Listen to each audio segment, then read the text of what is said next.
You're watching USG Hot Takes. I'm your host, A.T. Bianco. And today, our guest is sports writer and Stony Brook journalism professor, Wally Matthews. Wally, thanks for coming on here today. My pleasure, man. You know, I've been waiting all day for this. I'm hungry. Okay, I heard you didn't eat lunch either. I did not. I waited for this. All right, so before we get started, what's your experience with hot foods? Well, let me put it to you this way. I got married in an Indian restaurant, and I'm not of Indian heritage, nor is my wife. Okay. But we got married there, and we had our reception there because we loved Indian food. And we like vindaloo. We like, as hot as they can make it. Mm-hmm. Now, I don't know how this is going to stack up against that, but I'm pretty confident in my ability to handle it. All right, well, that's great to hear. So we're ready to take on these sauces then? I guess. I'm going to clink wings and cheers. Take one bite, and then we'll get into it. Cheers.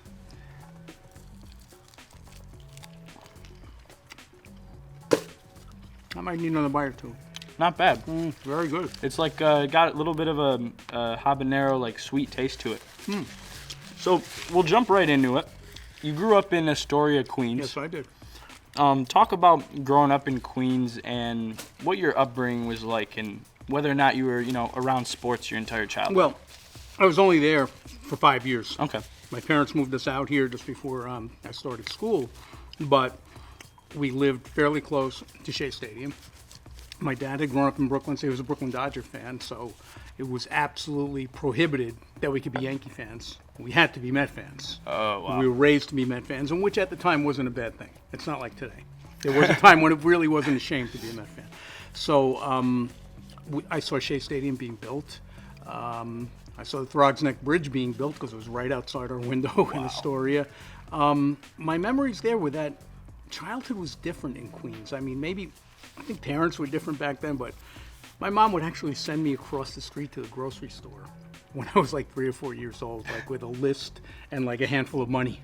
And she'd say, give this to the man. His name was Mac. Give Mac this list, and he'll take the stuff off the shelves, and then you'll pay him, and you'll come home. Now, I can't imagine. My kids are in their 20s now. I wouldn't let them, go to the store by themselves. No, that's not true. But it was much more permissive back then. So growing up, I guess in that environment, how have you seen that change? Raising your kids out in Long Island. Well, it's funny because the thing is, when I was growing up there, and this is the late 50s, early 60s, my parents couldn't wait to get away from the city. They wanted to come out to Long Island because they thought it was a better place to raise kids, and the school district's better. My kids cannot wait to move off the island and get back to the city. In fact, one of my nieces lives in the apartment complex that I grew up in Astoria now. Just recently moved. Wow. There. So, everything has gone pretty much full circle. That's really cool to hear. So you ready to get into this next sauce? Yeah, definitely. All right. So this next sauce, you want to call it out for us and read it? Sure, the ghost pepper and blueberry hot sauce. So it's from the Bravado Spice Company. We'll cheers it up. Clink. Cheers, my friend.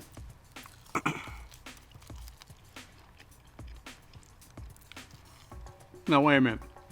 These are in order of intensity, right? Mm-hmm. This one does not seem as hot as that one. No. You I agree? don't know. I agree with that. I Maybe don't we know need why. another dash? Do you want to do another dash? Yeah. Let's do it. Yeah. All right. So this is the first. This is E first. Nobody else does that? Yeah. He's going to kick my butt in this interview. I'll tell you that. No, I'm not. We're both going to enjoy all 5. Oh, that's a little too much. That's good. No, that's Splash. perfect. There you That's go. good. I got you. Perfect. Thank you. All right. One more bite. Wow. All right. So That's really good. we're cleaning wings off this one. Will over here, he likes to put that one on his cheeseburger. Great idea. So That's really good. it's not too bad. Got some blueberry. So you've worked for ESPN, Newsday, the New York Post, the New York Times, the New York Daily News, just to name a few. You left out the New York Sun. Yes. So you're also one of the only few local sports writers to write for the top 4 New York publications. And so what was your experience covering specifically baseball for any of those publications? Well, we like to say, us baseball writers, and I've only been a baseball writer for 10 years, but now I consider myself one of the fraternity, that it's the toughest thing to cover because it's every single day. Spring training started 2 weeks ago, right? Middle of February. You are now with the team every single day just about between then and if you're with the Yankees, generally to the end of October. Okay. So you're talking about 7 or 8 months where you're spending more time with baseball players than you are with your own family. You're talking to a manager who does not want to talk to you twice a day, before and after every single game. You're in a workspace where you're not always welcome, quite honestly, and I can understand that. I mean, you're in a room where men are changing clothes and hanging out with their buddies and getting ready to go to work, and you're there with your little notebook and your tape recorder. So it gets to be a bit of a grind, but I love the game. I absolutely love the game. So the one time when I never feel like the job is a burden is when I'm watching the game. The rest of it can be a bit of a drudgery, and there are things to manage in terms of interpersonal relationships with players, with managers. Because let's face it, after a month or so, we start to get sick of each other. Mm-hmm. But, it's a necessary evil, and we're there every single day. But the thing that I like about the baseball season is also the thing that I hate. You are there so often, so it gets to be a grind, but you are there so often that it's part of your life. It's like a daily soap opera, for 9 months. And when you miss a day, you come back, what did I miss? What happened yesterday?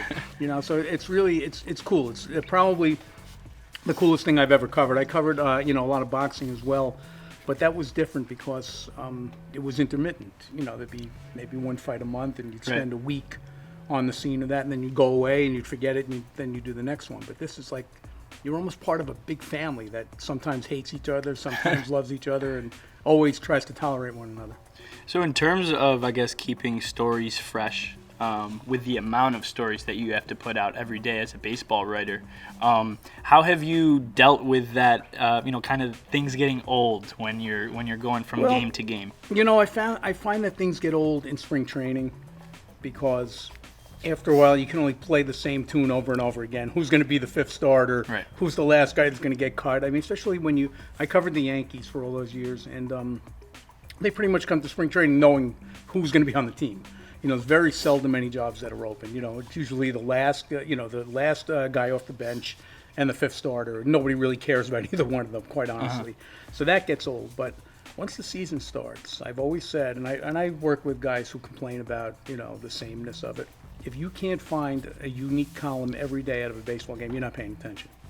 I mean, there is something every single day. And I tried to teach you this last year. There is something every single day if you're looking, if you're paying attention. If you get to the point where you're on autopilot and, it's another game, right, you're going to say after a while, I have nothing to write. This happened yesterday. Mm-hmm. But there's always something every single day.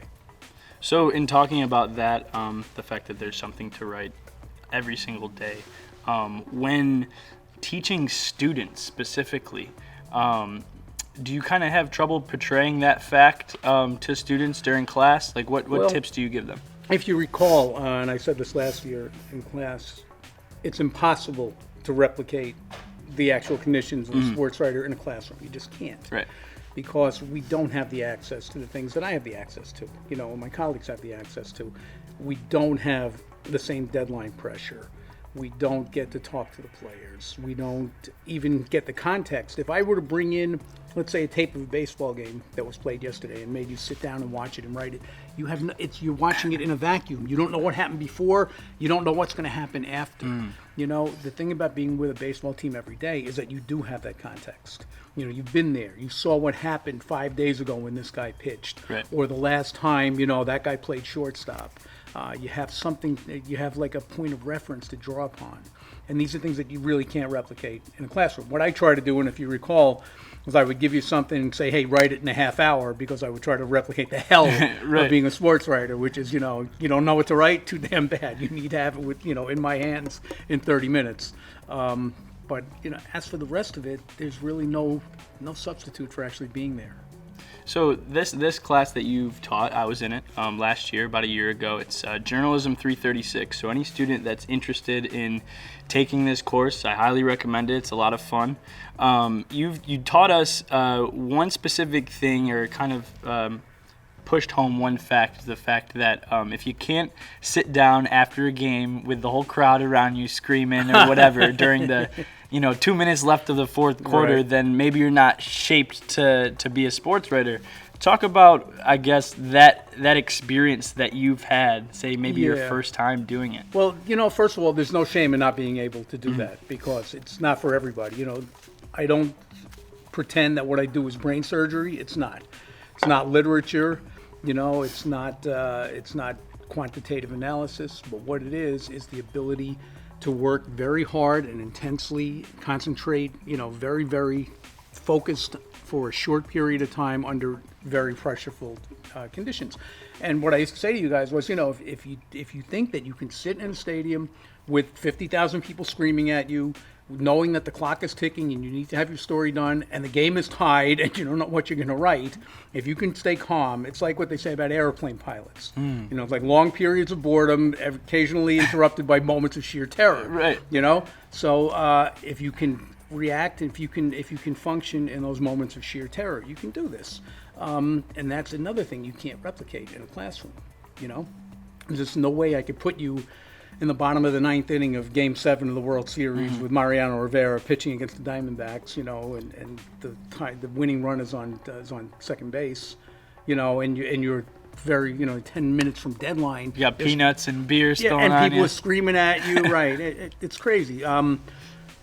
I think in boxing I had a couple of experiences like this as well, because when a fight ends, especially a big fight, a lot of people just pour down to the ring, come out of the crowd, and they will climb over your table, they will step on your computer.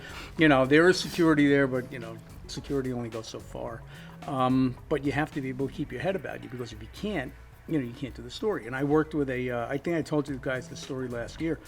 I worked with a super talented guy at Newsday. I mean, still one of the best writers I've ever known. He covered college basketball, but he just hated that. He could not deal with deadline. And one day he just decided, and he was covering a St. John's Georgetown game in 1985 when the Big East was super important. Wow. St. John's was really good.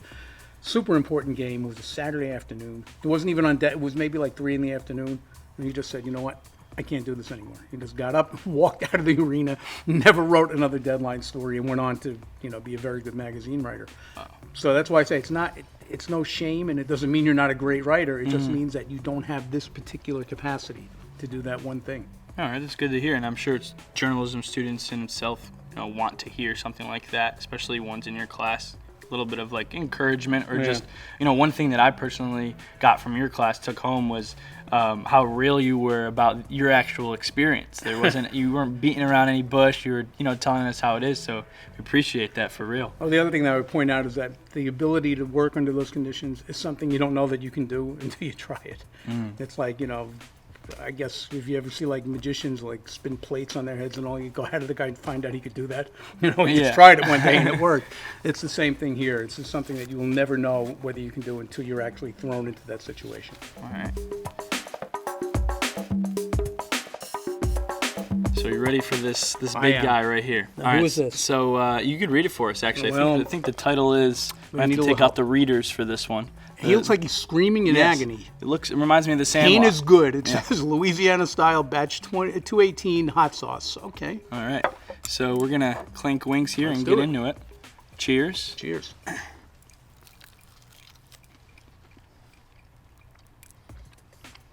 Oh, yeah. There's some kick there. Yeah. Kind of stings on the tongue a little bit. Yeah. So actually, the sheer flavor, I think I like this one. I like the reviews that you're doing on each sauce. That's one thing that we're missing for this show. So thank you for your input. So, you're the former president of the Boxing Writers Association, and it's not as important as it sounds, by the way. Well, let's talk about that a little bit and your experience as a boxing writer and how you were, interested in that. Okay, well, first of all, I don't even know how I got into sports writing, quite honestly. I mean, you have to remember, I grew up during Watergate, and that pretty much riveted me when I was 17. And I thought, it's pretty cool to be a journalist at a time like this, and I wanted to be a political writer. I thought that's what I would do. And what happened was I covered, I did a few stories for my school paper at Post, and did a couple of other little freelance things for small papers, things like going to polling places and doing town meetings. And I found them boring, quite honestly. And I realized, maybe someday I'll be Woodward and Bernstein, but in the meantime, I'm going to have to go through a lot of this garbage. And quite honestly, the lowest Little League game is more fun than a town board meeting, even though it's not as important, although it's quite important to the parents and the kids who are playing it. But I started to gravitate that way. Now, what brought me to boxing was that I had been a boxer. When I was a kid, I was an amateur boxer. I was in the Golden Gloves, and I, always was around boxing gyms and all. So I figured if I'm going to write sports, I'm going to write about boxing. And I knew a lot about it. And this is one of the things, another thing that I taught in your class, if you're going to write sports, be an expert on the sport you're going to write. And it helped me tremendously that I wouldn't say I was an expert. I was 22 years old, but I knew a lot about it, from the inside. And I knew people in the industry. People in the industry knew me. I was able to make phone calls to certain people just because I had been around. And I understood, I could watch a fight and understand it and decode it. I couldn't do that in any other sport. I couldn't do it in baseball. I could never do it in hockey. I still can't to this day. Football, I can come close to it, but nothing approached the knowledge that the encyclopedic knowledge I had there. So that helped me big time, because when I got to Newsday, the boxing writer was a legendary guy named Bob Waters, who was one of, and this is going to go right over your head because it happened 60 years ago, but he was one of only 3 people in the United States who picked a guy named Cassius Clay to beat Sonny Liston. Oh. The world thought Cassius Clay was going to be killed because Sonny Liston was a mean guy. I mean, he made George Foreman look like, a sissy. He was a really tough guy. He'd been in jail for 10 years, and everybody was scared to death of him. But Waters picked Cassius Clay at the time. He didn't change his name to Muhammad Ali till the day after he won the fight to beat Sonny Liston, and that made Waters' reputation. He was just a great boxing writer and a great guy. But when I started at Newsday in 1983, he was getting a little bit older, a little bored with it, a little jaded. So we became friends because of my interest in boxing. And whenever there was something he didn't want to do, he would say to the editor, "Richard, send the kid." So I was the kid, and I went. And, as history, as time goes on, he retired, and I just took over the boxing writing in Newsday. And luckily for me, the guys that were fighting in those days were guys named Sugar Ray Leonard, Marvin Hagler, Thomas Hearns, Roberto Duran, Larry Holmes, later on a young man named Mike Tyson. So I was there when it was very important, and a lot of people would read your stuff. You were a very important writer. Now, most newspapers don't even have a boxing writer anymore. But it was a different era, and that's, to me, it was the happiest time of my journalistic life. I loved it. I loved what I was covering. I loved what I did. I loved the fact that when I wrote, people actually paid attention. They cared. And it really, not even covering the Yankees, and I covered, all 5 of their World Series championships, didn't really approach it. That's an interesting thing to hear, specifically the comparison between, I guess, just boxing and baseball in itself. Well, you know what the difference was? Part of the difference was, especially when Tyson was fighting, it was global. Okay. Like the world stopped on the night that they to watch him. Absolutely. The world stopped the night Hagler and Hearns fought. It stopped the night Hagler and Leonard fought. Obviously when Tyson fought for the title. The world does not stop for the World Series. Our world stops. Right. But, in Asia, they could not care. Really. I mean, now baseball's trying to go global, but it's not the same. Literally everybody would stop, and it would be on, those fights would be on a Monday night, believe it or not. Okay. Yeah. That's usually not how it Well, now they're is. on Saturday nights, Okay. but back then, because they used them, they used to show them in movie theaters on closed circuit TV, and Monday was a slow night for movies. People just didn't go to the movies on Monday, because I guess they just came out of the weekend, just got back to work. Okay. They wouldn't go, so the movie theaters would be empty. So that was the night when Muhammad Ali and Joe Frazier fought on Monday night. Hagler and Leonard fought on Monday night. It's unheard of now because there's no longer closed circuit telecasts. Now you watch it in your house. Of course, everybody will stay home on Saturday night and watch a fight. Of course. It's all about economics. But on those Monday nights, the world would stop. When I was a kid and Muhammad Ali and Joe Frazier fought, I was 14 in 1971. They wouldn't, in order to protect the gate and the closed circuit sales, they showed it in movie theaters, there was no radio broadcast. But what they did was you would put on like CBS AM, right, one of those news stations, and at the end of every round, the AP would be allowed to give you a 50-word summary of the previous round. And we would sit, I swear to God, and we would sit there and wait. Like every 5 minutes, a bell would go off. They go ding, ding, ding, ding, ding. Here's the report of round 6, and then they would tell you, Ali landed 3 jabs and Frazier did this, and it was almost as exciting as actually being there. Okay. It was so cool. But I don't think I can really impress upon you in this day and age how important boxing was even 30 years ago. And it's interesting hearing you saying that, because there is the kind of like this difference within time. You know, I would say probably back in 80s, 90s, it was more popular. Now probably leaning, like talent-wise, leaning not as what it was, I guess, before, watching, you know, fights like the Fury and Wilder fight. Yeah. I watched that, and it was a little bit, I felt like I was watching Rocky IV, like a little bit of a movie a little bit. So it's interesting to hear you say that. So when you were at Newsday, you told our class a story about how you first discovered Mike Tyson, of all names. How did you, like, what was the story behind that, and how did you get a chance to go and cover him? Well, you know, I wouldn't say that I first discovered him. What happened was, I was now kind of the apprentice boxing writer behind Bob Waters, like 1984, and the people who were running Tyson's career very, very shrewdly made videotapes. These were, you know, good big VHS tapes, you know, these old-fashioned things of his first 10 fights, all of which were spectacular knockouts, and sent them to every single person they saw who wrote boxing. Like, they basically went down a list and took the names of everybody and sent them these tapes, and we all watched and went, oh my God, this guy's amazing.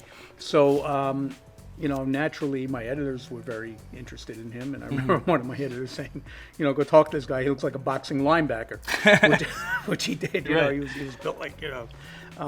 So they sent me up to the Catskills to talk to him, and I was about 27 and he was 17 or 18. We were actually fairly close in age, even though I was 27. Most of the boxing writers were like in their 50s and 60s, and he couldn't relate to them. And we were kind of like, you know, we had a lot of things in common, you know, and it was kind of cool.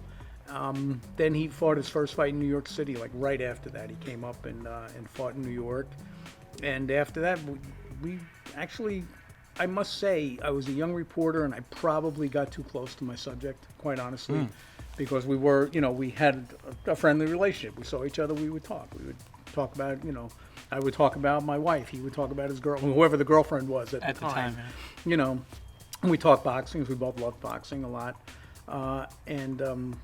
What happened there was, what happens when you become friendly with somebody that you cover, there always comes a point where you're going to write something they're not going to like.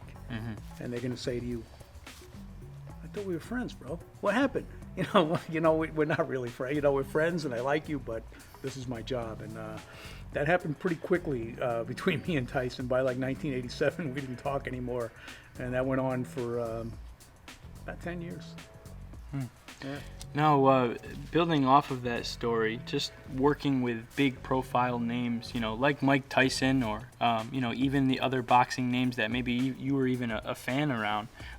What's that experience like, separating the professionalism and you being a human being? It's strange. You know, I grew up loving Muhammad Ali and Joe Frazier, and I was covering the Golden Gloves for Newsday in 1984. The Golden Gloves used to be big. It was actually in the main arena of Madison Square Garden, the finals. And there was an intermission, and Ali and Frazier had been brought in as some promotion for something. It was like the anniversary of their fight or something. So anyway, they had this press lounge up on the 5th floor where everybody would go up and have a cup of coffee or whatever during the intermission. And I picked up, there was like an old-fashioned telephone, and I called my wife just to say, you know, hey, what's going on? This is how it's going. And I said, you'll never believe this, Muhammad Ali is standing right next to me. And it was the only time in my life that I was truly starstruck. But then, as the years go on and you deal with these people, after a while it becomes normal that they become your friends. And, you know, Muhammad Ali and I became friends years later. But I mean, the first time that I actually saw him standing next to me, I was like, oh my God. And I was shocked at how big he was and all. So, oh. And I was actually saying to my wife, you know, like trying to whisper because he was standing right here. I said, you won't believe this, it's Muhammad Ali right next to me. So that was, but it is strange because after a while when you have to cover them, as I said, there always comes a point where you're going to write something they're not going to like, you know, and it's just part of the job, and that's why you kind of have to keep your distance a little bit. Specifically with Tyson, you wrote a story in late 80s, and it went national. Oh, I know the story you're talking about. And talk about how, I guess, what you would like to talk about from that story and how difficult of a story that it was for you to write. It was a difficult story. The story you're talking about is the allegation by his wife at the time, Robin Givens, that he was abusing her. And what happened was I got called at my home late at night. I wouldn't say late, like 9 or 10 o'clock at night, by a woman who identified herself as Stephanie Givens, Robin Givens' sister. And I was like, we've never spoken. I knew Robin a little bit from, covering Mike. And she said, I'm calling you from Spain. I think she was in Marbella. She was a tennis pro. She goes, I'm playing in a tournament here, but I need to tell somebody about what Michael is doing to my sister. So I was suspicious. So I said, I'll tell you what, give me, I made up some excuse. I said, listen, I'm in the middle of something. Give me your number. Let me call you back. So she gave me, a European number with a prefix and the whole bit. I called back, and sure enough, the woman on the other end of the phone gave me, speaking Spanish, gave me the name of the hotel. I asked for Stephanie Givens. They put me through, and I said, all right, I guess I'm actually talking to her, because I was really kind of on guard about being set up. And she spun out this tale of horror, about the heavyweight champ beating her sister up every night, Right. And, I was a little skeptical, but I'm writing it down, and okay, I'm not sure what I'm going to do with this. Mike was training to fight Michael Spinks at the time, which was, to that point, probably the biggest heavyweight title fight since Ali and Frazier.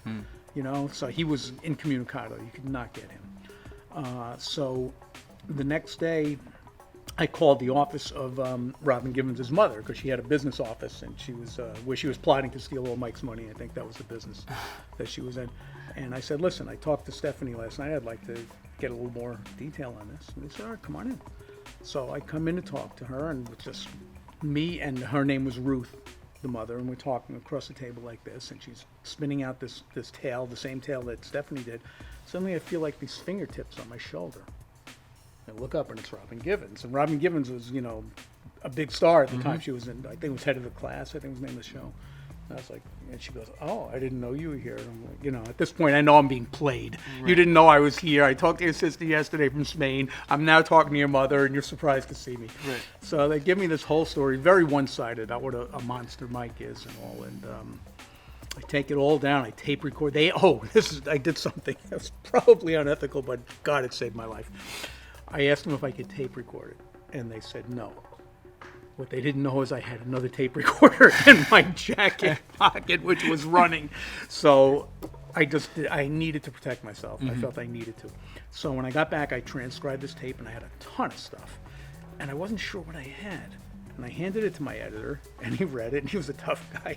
He read it, and he goes, you stupid ass, they're setting this guy up for a divorce.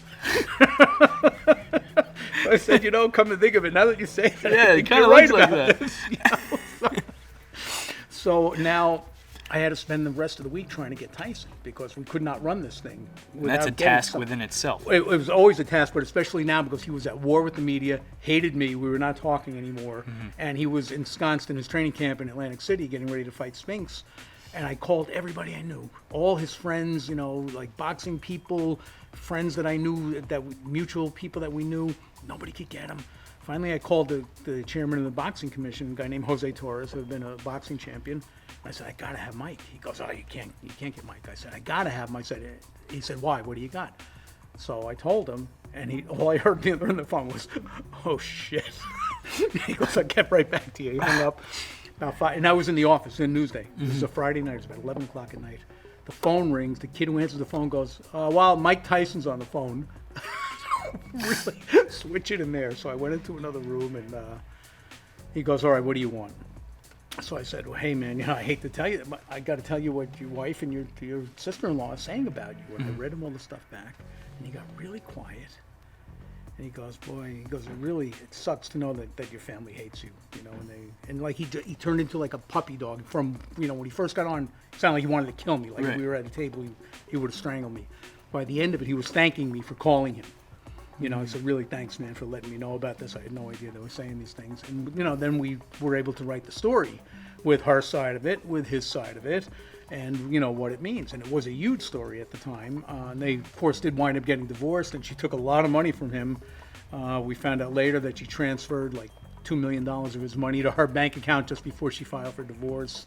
It was an ugly thing. It was But yeah, it was a difficult story to write because it's personal. You know, you are getting into somebody's marriage. Right.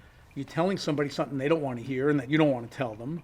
You're not sure if you're being used by these people. You know you're being used by them for something, you know. And it's really hard to know how to play it straight so that you're not working, you know, carrying their water, right? You're not unfairly accusing this guy, but at the same time you're not being naive that he might be lying to you as well. Right. So we tried to play it straight down the middle. It was a big story, and I remember I think I taught a lesson on it last year. Yeah, you specifically told us that story because of how difficult being a journalist is with your own personal relationships, but the moral problem, the it's kind of like a moral fork in the road. Where do you draw the line? I mean, it's somebody's marriage. However, it's Mike Tyson's marriage, so it's news. Right. You know, I mean, if it's somebody else, if it's, you know, some utility infielder on the Yankees, do I really care about his marriage? If there's a domestic violence thing, yes, I do. Right.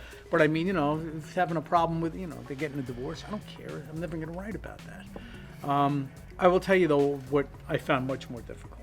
When I was covering boxing, I covered several fights where guys got killed.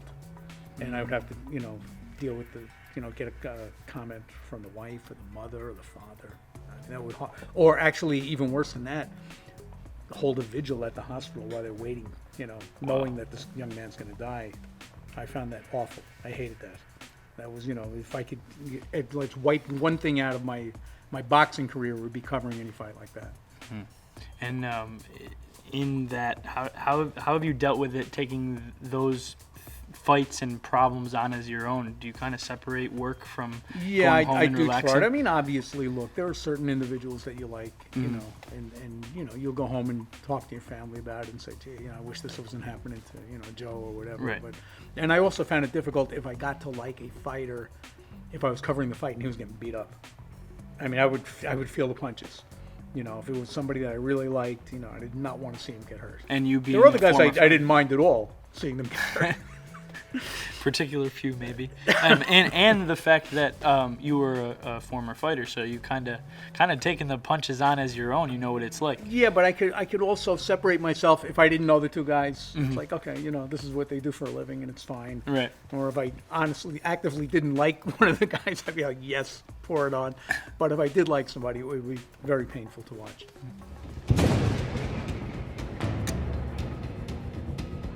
All right, so you ready to get I into am this ready, next sauce? man. So this one's called the Bomb. Okay. So good luck with this one. We're gonna cheers. You notice I haven't taken a sip of I milk know, yet. I You know. that, right? This milk gets me through the entire interview, by the way.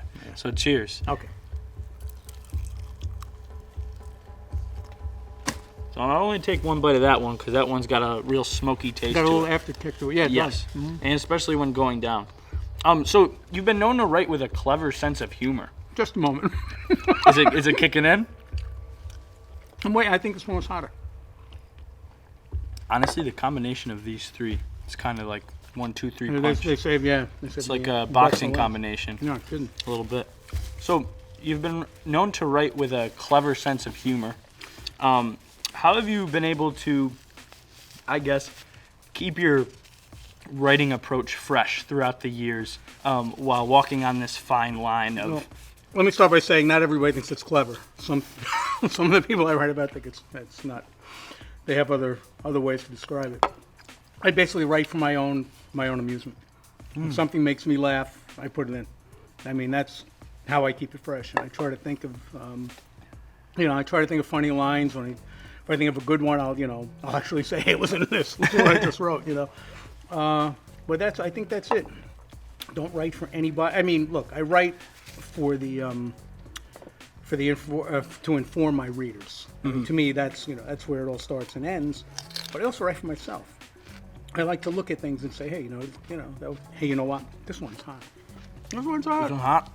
I might need a little milk break, to be honest. This might be the first sip of milk I've had in 20 years.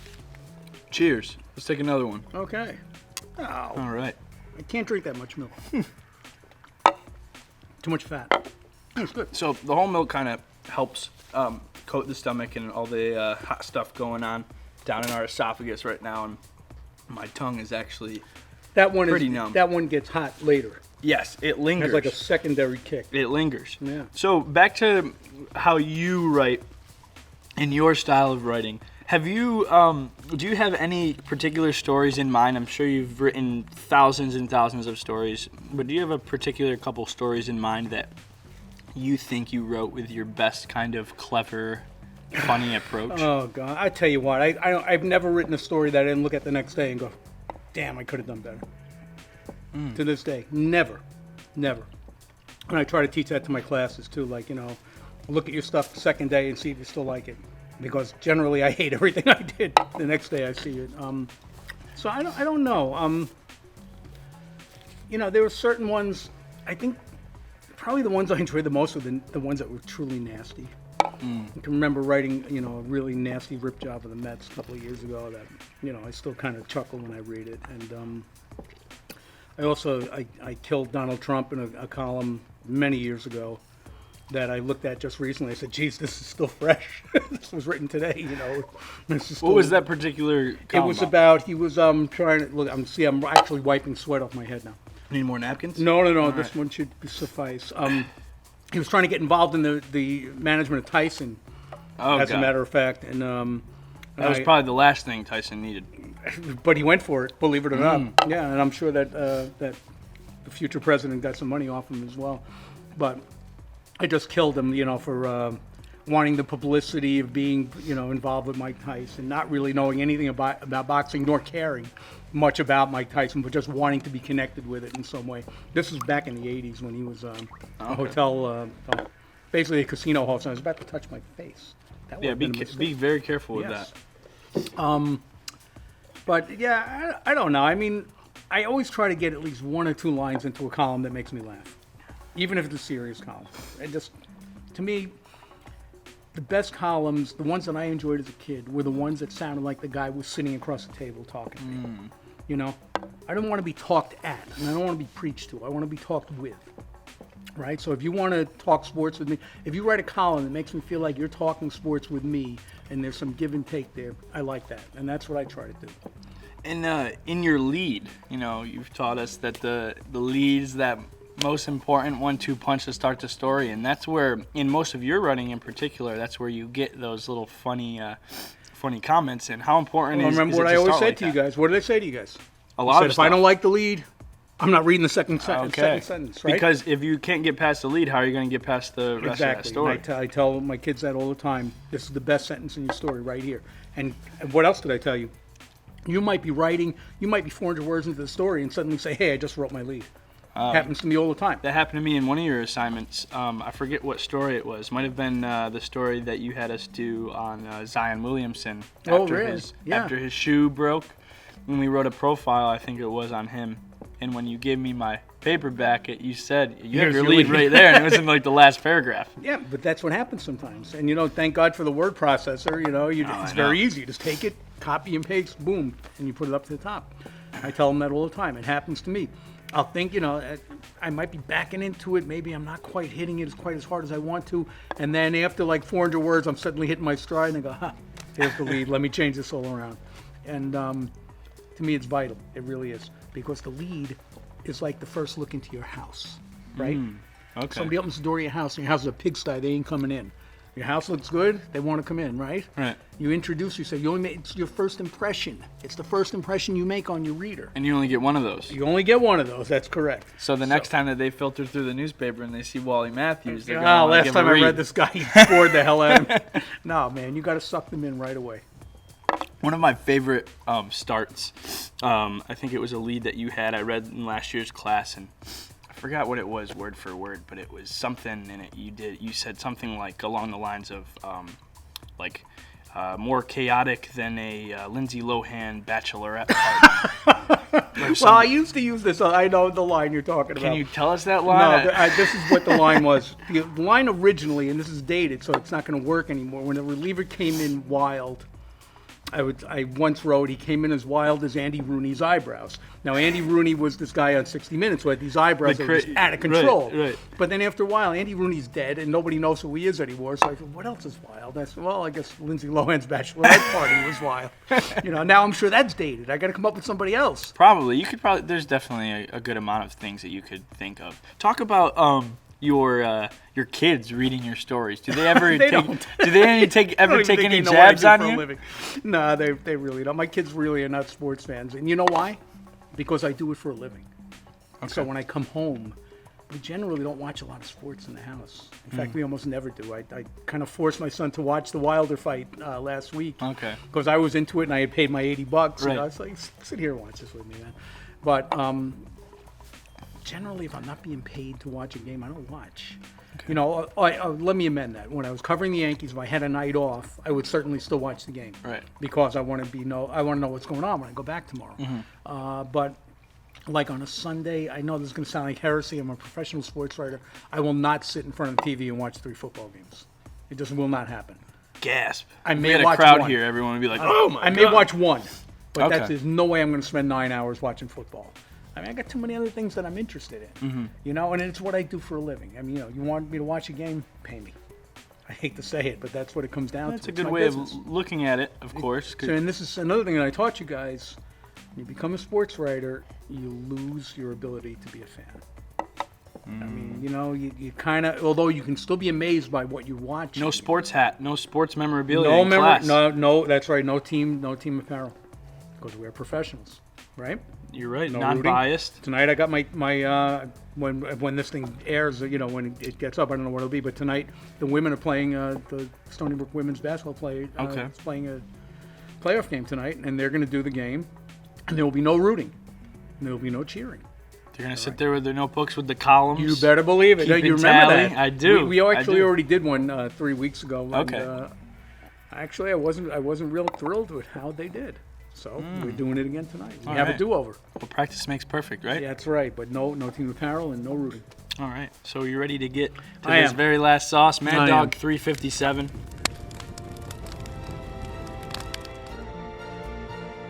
It's like the cherry on top of the sundae. So we'll get into it. Cheers.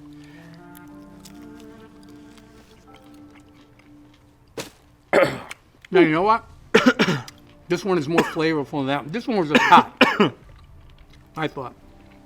This one's Not that you're asking me for my restaurant review, but this one's gross. Well, both of these yeah, are you don't like gross. this one? No, I like this one more than that one. Really? 'Cause it's got a little bit of a flavor to it. I'm not sure what it is. Might I say that you're absolutely insane for taking multiple bites of that.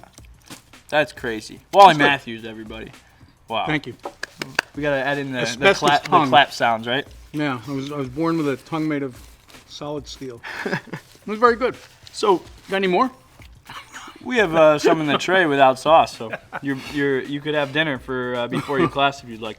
So to wrap everything up, out of all the sports moments that you've witnessed face to face, I'm sure you've gotten this question multiple times.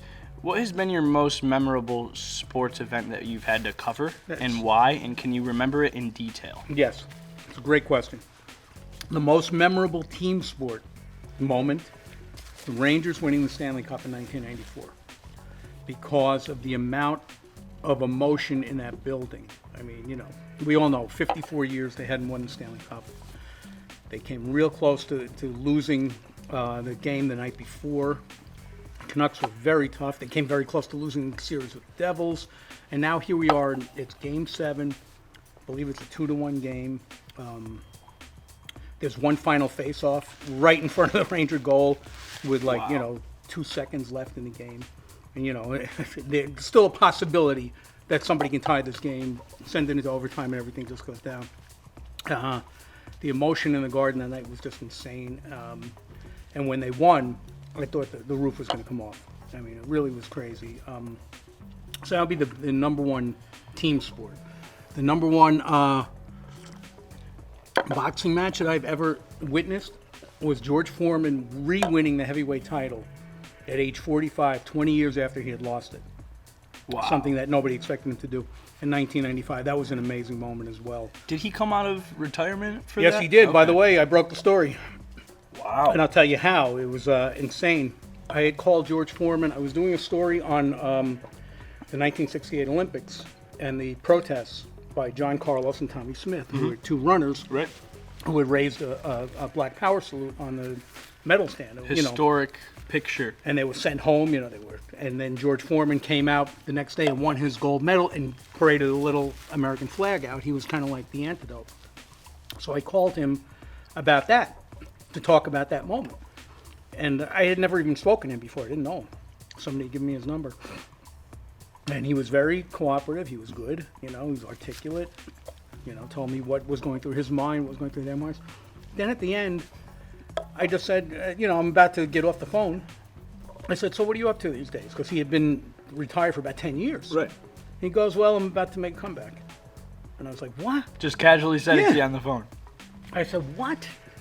Because I didn't really know him well enough to say, you're full of it. I said, really? And he goes, yeah. He goes, write this down. He goes, I want you to write this exactly the way I say it. I said, why, what are you doing this for? He goes, write this down. He goes, I'm coming back for life, liberty, and the pursuit of my happiness. Okay, I think I got a pretty good story. You got a headline. You got your headline for the story. Wow. Story here. Yeah. So I'm forever in debt to him for that. So yes, he was retired for 10 years. Nobody expected him to be able to do anything. He was big and fat. He was a joke. And then suddenly, and making he's losing. Foreman grills. He's right, and he's doing the whole shtick. He's a big old fat guy. He's the fighting preacher. He's the old man. He's all these things, but a fighter. So now he's fighting this young man, Michael Moorer, who loses all 9 rounds of the fight. He's lost, or I should say all 8 rounds. Lost every minute of the fight.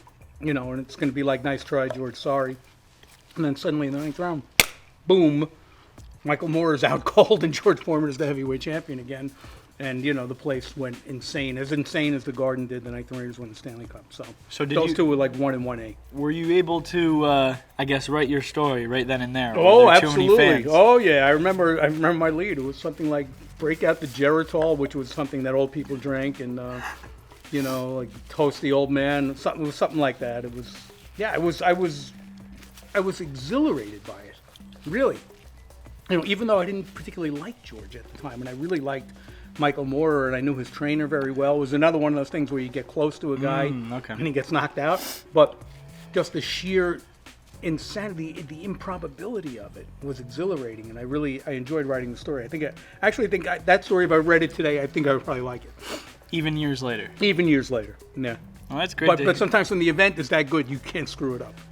Yeah, and it's almost like I don't even want to put words to this because it happened. Unfortunately, they require you to. Right. If you want to get paid. You're correct on that. So, hey, you got through it. It was great, man. You took care of my lunch. That was wonderful. The entire Wings gauntlet here on USG Hot Takes. Sports writer and Stony Brook journalism professor and part-time comedian, Wally Matthews. And Wing Destroyer. I had like 2 bites of everything. Give me some. Thank you so much for coming on here. I really appreciate it. I will take you out for wings one of these days. Oh, thank you. I really appreciate that. And good luck to you and everything that you're doing as of right now. And good luck teaching at Stony Brook as well. Likewise. Now, if I don't wind up in the hospital, we're covering a basketball game tonight. All right. Let's do it. So to our viewers at home, our fellow Seawolves, thank you for watching this episode of USG Hot Takes with sports writer and Stony Brook journalism professor, Wally Matthews. Thank you for watching, and be sure to follow us on Stony Brook USG, Instagram, and Facebook. Thank you. My lips are on fire. That was a crazy I wasn't going to let you know, but man.